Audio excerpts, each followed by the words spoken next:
I've got a really good show for you today, the Minivan Lee Show. I'm going to talk about friends and socialization. It's necessary for your mental health. And I've proven it. I've experienced it and I've proven it. I'm going to talk about that, whether you live in a house or if you're a nomad. Now, I'm also going to tell you a really funny story. I saw part of this online and it reminded me of, I have a story also that kind of goes with it. And I actually went somewhere today. Oh my gosh. I actually ventured out. So I'm going to show you, I went to this historical chapel outside of Flagstaff, in between Flagstaff and the Grand Canyon. So let's get started with the show, okay? It's a really big shoe. Remember that? Who said that? Well, Ed Sullivan, of course. Okay, let's go.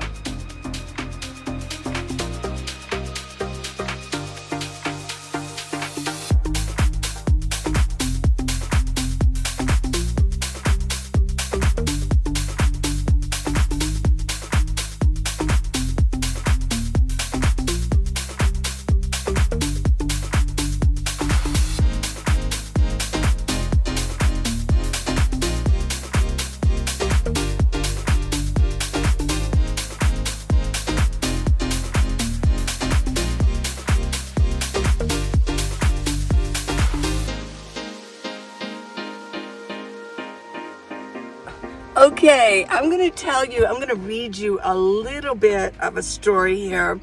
I found this online and I found it to be hilarious. It's an excerpt from a college essay, and it says this is this is for Professor Brodwin. It's W132. This was from 2015. And the name of the essay is Rosa Parks. And it starts out, "Buckle up your seatbelts, boys and girls. Professor O, whoever is reading this at this spectacular time in your life, because in 8 short pages, I am going to learn you a thing that I only know in 1 of 2 grades, and the rest I learned myself about 2 hours ago. So sit down, shut up, and enjoy the experience of my 3 a.m. Monster Energy ADHD medicine-induced self-hated fueled writing extravaganza about Rosa Parks.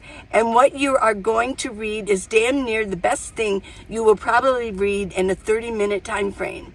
Rosa Parks is one of the many people that made an impact in the 1950s that changed how we are shaped as a country. 1955 was a time," and it goes on, but it didn't show that. I found that to be hilarious. It really is the beginning of an essay. And I think the beginning of the online post was, it says, "Can you imagine reading this at the start of a book? You really would just keep reading because it's so dynamic." I loved it. So enjoy my 3 a.m. Monster Energy ADHD medicine-induced self-hatred fueled writing extravaganza. I love it. So what does this have to do with me? It reminded me. Okay, when I was in, I think it was the last year of college, and I wasn't in college like in 1970, when I would have normally gone to college, right? My brother was the one who was going to go to college. We girls, we were going to probably just get married and have children, right? So I took all like business courses, but I did get to college and I did graduate. And I'll tell you, when I finally transferred over to the University of Arizona, I finished up with my daughters. Isn't that cool? Oh yeah. So yeah, I was a non-traditional student, so it wasn't that long ago. Well, anyways, I took a sociology class. It was a 400 sociology class, and it was difficult. Now, when the final exam, I and a lot of it was essay. If you know anything about, especially a 400 class, which is one of the highest class you can get, a 400 class, you can take like 101, you can take 201, 301, but when you get up to 401, those are the advanced ones. Well, that was the hardest, that really, in my mind, was the hardest class I ever took in my all of schooling. It was so difficult. And let me explain. It wasn't me, it was him. It was, he was a tough professor. Oh my gosh. And it was all a theory. It was a theory about this and about that, sociology in different nations. And I mean, it was just the words that he used, it literally went over my head. But it was so difficult that, and there were some students, I would ask them, I go, are you getting this? And they said, well, pretty much. And I'm like, oh my God. Because I was a good student, but for some reason I was clogged on this one. Well, what I did on the final exam, I was writing and I just couldn't go any longer. So what I did, I thought, well, this is the last time I'm ever going to see this guy face to face. So I started writing, and because everybody else was still writing and I did not know what else to say. I really didn't.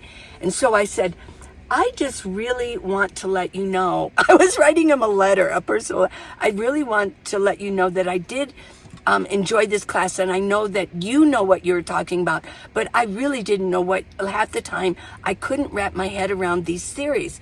And I said, so it almost was it, and I went on and on and on with this letter. I just kept writing. I was writing a letter to him, and I figured he might enjoy it. Right? When he actually saw it, he goes, what is this? Well, I did it, and I went out and I handed it and I walked out the door, and that was it. I did get a C, and I got like, I guess that'd be a 2.5, something like that. Yeah, in the whole class. So, whatever. I mean, I didn't fail it, but I'll tell you what, that's what I did. And when I read that, it reminded me, and I thought that was so funny. So that's my story, okay? And I'm sticking to it. And I hope you enjoyed it. But I loved the beginning of this essay about Rosa Parks. That was so creative. It wasn't college material, but it was funny. I mean, it was a good try on their part, right? Okay. Now I want to talk about friends and socialization. I have been, like I've been mentioning in some of my past, in fact, just yesterday I talked about it, how I'm kind of in isolation. I don't really know anybody. None of the people that I want to be with are in Flagstaff right now. So I'm kind of alone here. I think I came up kind of early, but I actually, you'll see, I visited today, it's called the Chapel of the Holy Dove, and it's a historical chapel, and I'll show you in just a minute. But you can leave little prayers in there, and I left a little prayer up there. You'll see me write it, and I left a prayer up there. Well, then I went to a restaurant.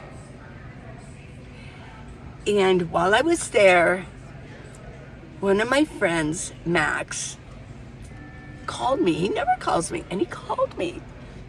Thank you. Because I'll tell you what, it's not good to be alone. It's not good to be alone all the time. It's really, really, really not.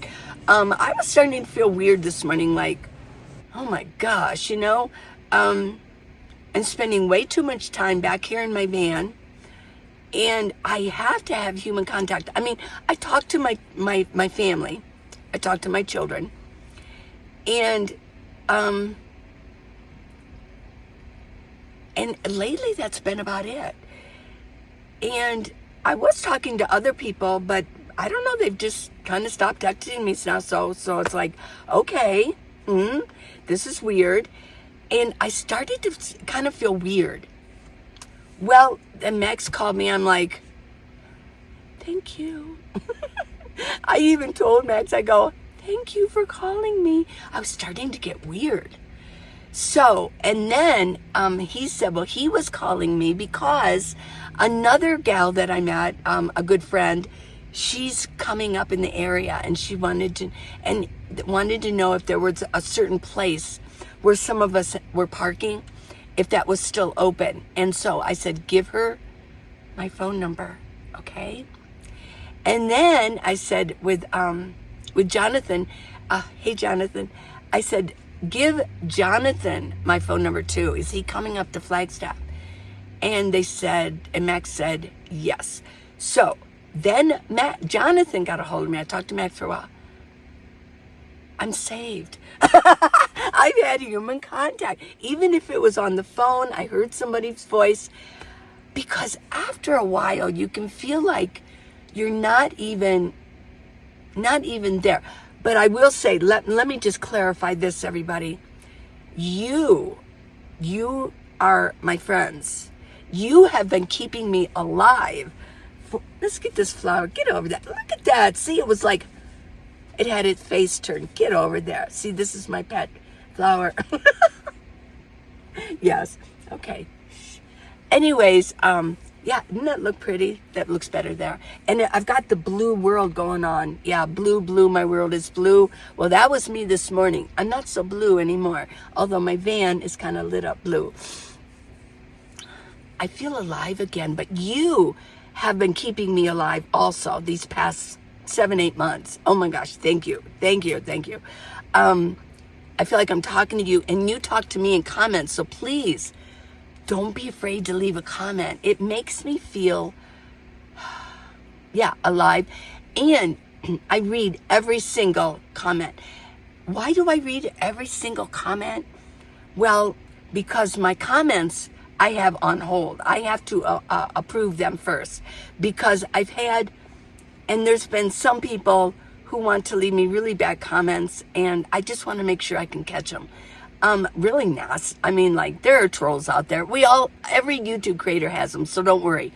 But we get them, and they're really nasty. I do not want them to slip by and be on my channel, and then they can actually, like, continue doing that. So I like to catch them. So I read every single one of your comments. And today especially, it was like, that prayer I put up at the chapel was like, thank you. Thank you. Because some of your comments, especially today, from yesterday's episode, was so beautiful. I mean, one of you said, what I do is I put your video on, they said, while I'm cleaning, and I listen to it in the background, like they probably have headphones on or something, and they said, you are so relaxing, you relax me, and you make me happy, because you're so cheerful.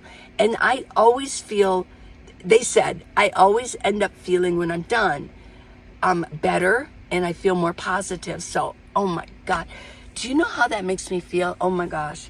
So, I really thank you. I thank you for that. And thank you, Max. Thank you, Jonathan. And when you come up here, Morgan, yeah, there we go. Okay. So it'll be great. And I see brighter days ahead. Oh my gosh. I think I've been isolated enough. Although I do need my downtime. I love my alone time, because I can create, and I can do this, and I can edit, and I can read, and I can, yeah, all those things. But you have to have you in context. So my suggestion, if you are a senior citizen and you are home in an apartment or a senior center or kind of senior housing kind of thing, you need to get out. You need to connect. If you can't get out, get online. If you are watching this, and I'm going to tell you right now, I mean this. If you want to go on Facebook, and you are my friend on Facebook, although I've had to stop accepting friends because I've had the stalker, you know. And, but if you are my friend on Facebook and you need to talk to somebody, or you just want to feel like you want to reach out and you want somebody to respond to you so that you can feel alive, message me. I will respond to you. And all of you who have done it, you know I will. Next, I want to talk about the Chapel of the Holy Dove. Let me find that here because I'm going to have to read it, of course. Of course. Okay. The Chapel of the Holy Dove is a historic chapel near San Francisco Peaks on Highway 180 between Flagstaff and the Grand Canyon. This chapel was donated to FCF, but is open to all travelers as a place for rest, reflection, and prayer. Hope you don't mind. I have the fan on high because it starts kind of getting a little warm in here. The chapel is also a popular venue for small weddings. Oh, I could see that. That would be so cool to have a wedding in there. The history of the Chapel of the Holy Dove: it sits on a parcel of land originally part of a small ranch purchased by Watson M. Lacey, MD, in 1960. They came to this area for respite from the demands of the medical practice at the canyon.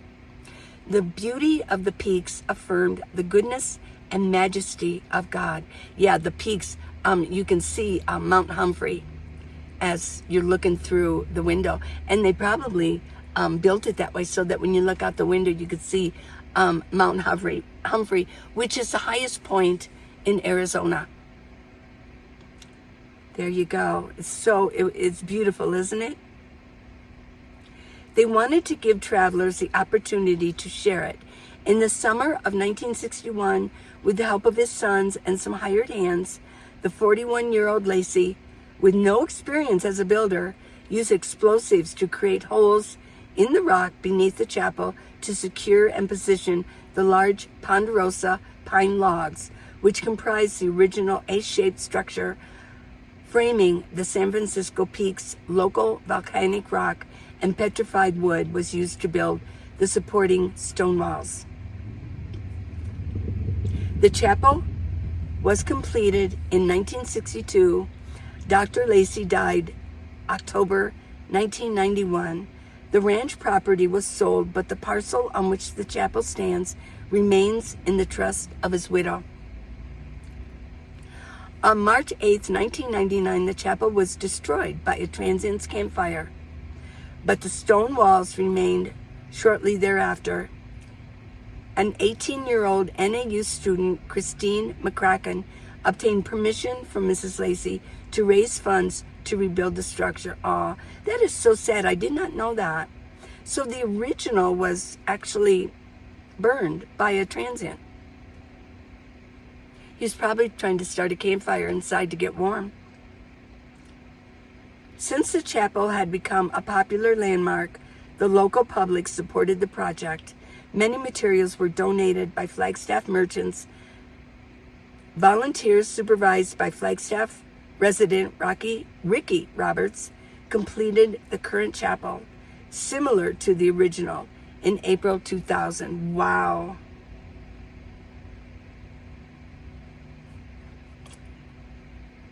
It says, using the Chapel of the Holy Dove for events. Do I need to reserve the date? The chapel doors are always open and is on a first-come, first-served basis. No prior arrangements or reservations are needed. Arrive on the day and time you want and have your event. Wow, isn't that cool? Is there a cost for using the chapel? We do not charge for use of the chapel. If you choose to, you may donate to its maintenance here, and there's a place that you can click, or by leaving something in the chapel's donation box. Okay. Can I decorate? Decorations are allowed as long as everything is cleaned up before you leave. Please refrain from using glitter or anything that might leave permanent marks. Okay. Anything else I should know? The only restrooms are 2 outhouses nearby. Parking spaces limited without social distancing. The chapel can hold 10 to 14 people. Wow, that is so wonderful. Yeah, I hope you enjoyed the scenery. I wanted to drive out there. I had been out there previously a couple years ago, but I wanted to drive out there. I just wanted to get away, and I wanted to get out. And I am feeling better, and so, yeah. And I love my little prayer on the wall. There's little papers. And it was answered right away. Oh my gosh, yes. So, thank you for being my friend, you out there, you that you're watching this right now. You're my friend, and I really do count on you, and I really appreciate you. And it's going to be a great summer, I think. It's going to be great. I'm looking forward to it. I think I've acclimated in, and I'm about ready to drive up to the Grand Canyon. How's that? I'm getting ready for it. I want to go see it, and it is warming up just a little bit. Although in a couple of days, I think they say it's going to get down to like 28 degrees at night. Okay. Well, that's my show for the day. I hope you really enjoyed it. I'm trying to bring you entertainment, and I tried to relax you. And, and I try to, like you said, I try to relax you and bring you some positive things in your life. I think that's like my purpose, because I do feel positive about things. Sometimes I have to go through things. This has been a rough 8 months, but I'm ready. I'm ready for change. I am ready for new things. Yesterday's episode was about changes, and they're coming. They're coming for everybody, but they're coming for me too. And I'm excited. Are you excited? Okay, everybody, I will see you tomorrow. I don't know what I'm going to talk about, but I'll talk about something. You know I will. I love you guys. Mwah. So you go have a good day, and good things are coming your way. They really are. And I want you to say that every morning when you get up and you go into your bathroom, if you live in a house, and you look in the mirror, I want you to say, look in the mirror and say, good things are coming my way. And then high five yourself in the mirror. Now my mirror is right here. And I do it when I get up, and before I start folding up my bed, I look in the mirror, and I literally do. I do it. I really do. I high five, and I look in the mirror, and I look at myself, and I say, good things are coming your way. Every morning.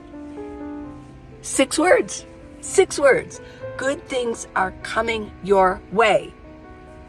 Put a little post-it up. Okay? Okay. Mwah. Love you.